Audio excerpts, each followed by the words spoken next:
And welcome back on Take Action News with David Shuster. This is executive producer Daniel Marin's guest hosting. There was some really swift social media, I would say, public indictment and conviction of the Food Network star Paula Deen when it was revealed in a leak of a deposition and a lawsuit against her that she was apparently being accused of being racist along with her brother to some of her black employees at a restaurant that she owned in Georgia. This was apparently filed by a white employee, though, who has black family members and multiracial sort of family, and who felt intimidated in that environment, and that apparently she held black employees to a different standard, that she used the N-word in the workplace, and that at one point she mused to her employees that she wanted to cater a very southern wedding, which apparently meant to her a quote-unquote Jim Crow plantation-style wedding where all the servers are black and wear sort of white jackets and serve all the white people. This was then corroborated further. Apparently she then admitted in the deposition to having used the N-word multiple times, whether in public or not. This was corroborated further when Talking Points memo unearthed from her memoir that she said that she at one point wanted to hit one of her black neighbors with a bolo bat. I don't know what a bolo bat is, but that sounds nasty. And other folks came forward and have said also that she may have used the N-word at different times. She was forced to make an apology, and she issued an apology on YouTube that she then took down.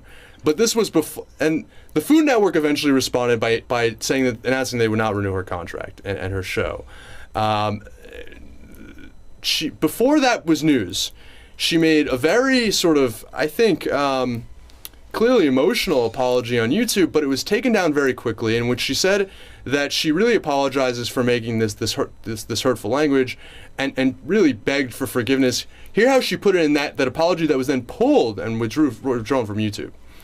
Inappropriate, hurtful language is totally unacceptable.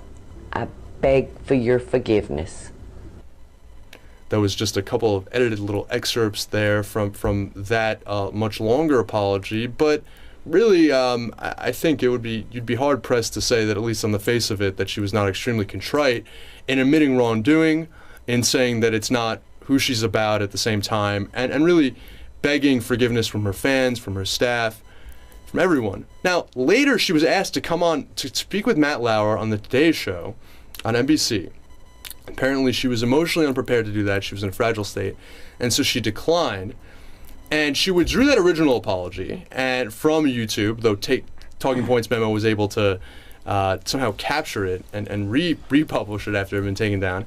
And she then gave an explanation for why she didn't go on Matt Lauer to talk with Matt Lauer on NBC. And this was also after she heard the news that her contract wouldn't be renewed. And I think you can tell that she's a little bit less apologetic and more mad at the media for the way that she was depicted.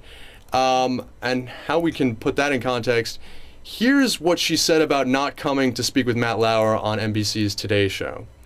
That my family and I are not the kind of people that the press is wanting to say we are. So in other words, she said, I'm sorry I couldn't come on to talk with Matt Lauer. I just was not emotionally prepared to do it. And she did also say that this kind of intolerance is alien to me. It's not about who I am. But she made a point of going after the press, as that quote just showed. I'm not who the press says I am, and making it also just generally more about her and defending her image.